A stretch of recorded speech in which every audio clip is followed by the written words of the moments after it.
Olivia, you tweeted, "I'm excited for that new Batwoman show. Ruby Rose, yes, come to me, baby." And Michaela, you tweeted, "Ruby Rose is now Batwoman and all my gay feels hurt. Here with me is Batwoman, Ruby Rose. Welcome." Hi. Hi. Yeah, lots of excited tweets out there for you, so. I mean, it was just two. Just two, but there are plenty to choose from. But no, that's awesome. I'm very excited to be here. I'm very excited to read those tweets.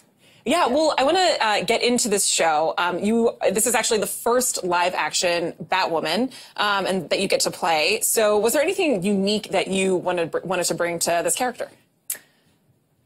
I mean, yeah, I think it's such an honor to be able to play such an iconic character for the first time that no one has ever played before, because you don't have to kind of do the research and look at how it's been done before to make it your own, and you don't have to sort of pay homage to how people have done it in the past. So it's kind of like, it's great, but there's also no template. So it's equally frightening and equally exciting. But I guess the way I just want to portray her in her truth. That's it. I just want her to be authentic, and I want people to resonate with her and all the characters on the show.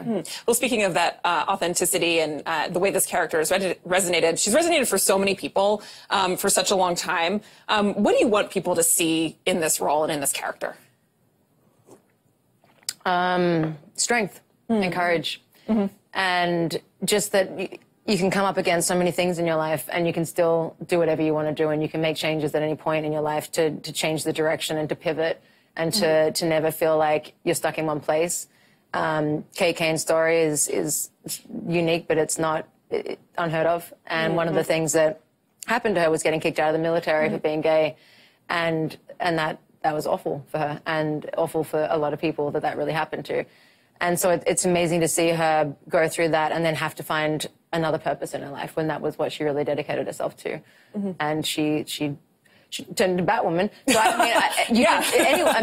any of those things would be great. Just try it. Just get a suit and a red wig and be laughing. And just do it. How do you feel about how she's labeled? Like, do you have any hesitation if she's called like the lesbian superhero or the queer superhero? How do you feel about the way that kind of labels come into this role? Well, I think it's worth mentioning. I mean, that she's gay. Because I think that for people that maybe didn't know and haven't read the comics and weren't aware of that, it allows them the knowledge so that if it's something they want to tune into, if it's something that, if they feel that way as well and they're like, oh, this is so amazing, I can have a lesbian superhero, I think it's fantastic. I think I'm like neither here nor there on how often the labels get used. Because I also just think that she's a superhero. I mean, she's a hero. What did you make of, there was some criticism and, a lot of people on the internet have a lot of opinions, and around the casting of this role, there was some criticism around the idea that you weren't like gay enough or queer enough to play this role. How did you feel about that? And that is all that you have to say and do on that matter. No, honestly, I didn't really care. Yeah. Because I worked really hard to get the role. I really wanted to do the role. It's a dream role. And I mean, I've said it before, but it's like, I'm not going to be on my deathbed wishing the people that I don't know on the internet liked me more. I hope that I bring to the role what I believe I'm bringing, and the writing and the directors and everyone we have involved in the cast. They're phenomenal. So people are always going to have an opinion.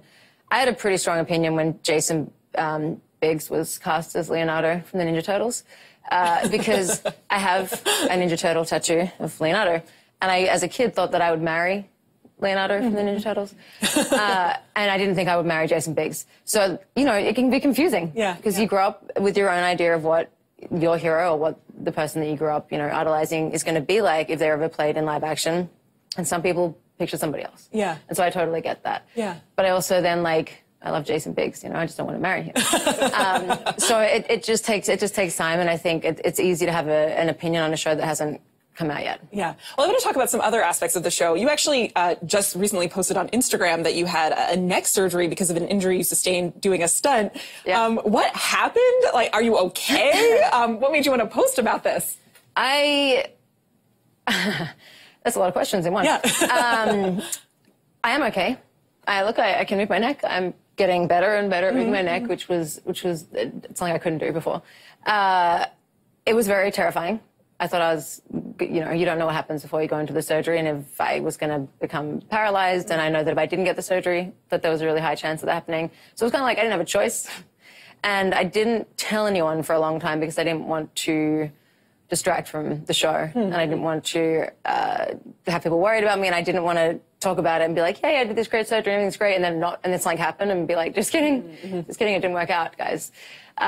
So I just waited a little bit, and then I wanted to talk about it because Hollywood and the world at large, I guess, we always try to make out like everything kind of is effortless and everything is about kind of being perfect and it being sort of a certain way. And I think in Hollywood, it's sort of like you're meant to be young and beautiful and strong and do all these different things. And it's kind of like, but we're also human beings. And I wanted to embrace the fact that like, yeah, no, I have a Pez dispenser scar, which I'm like, I wanted to get like a little Pez. Just tattoo that, but they wouldn't let me. But no, I wanted to talk about it because I've lived and it's something that I'm proud of, and it's something that means a lot. It also reminded me to slow my roll, slow down a little. And there's a lot of people out there that have to get much worse surgeries than this, and I would rather talk about it than pretend that it didn't happen. Also, people kept asking me, how hard are you training for Batwoman? And like, how often do you train? And is it the hardest? And I'm like, and I had to sit there for a couple of weeks and be like, I'm training really hard. Super hard. So hard I'm training when I couldn't move. Like I wasn't allowed to move for 10 days and I wasn't allowed to train. So we rejigged the schedule so that I could do like the stunts that I wanted to do later in time when I had like recovered better. Yeah. But I also felt like really weird lying about it. Like, people, they could see this and they're like, so did anything happen? Like, that's new. Have you had any like crazy things happen on set? Like any accidents? And I'm like, not that I can think of. Like none ring a bell. Just I think I got a black eye one day. And I was like, wrong to me. I'm not good at lying. I'm a lot better at telling the truth. So you're back to doing stunts though? Yeah. Yeah. Within my ability. I really like doing them. Yeah.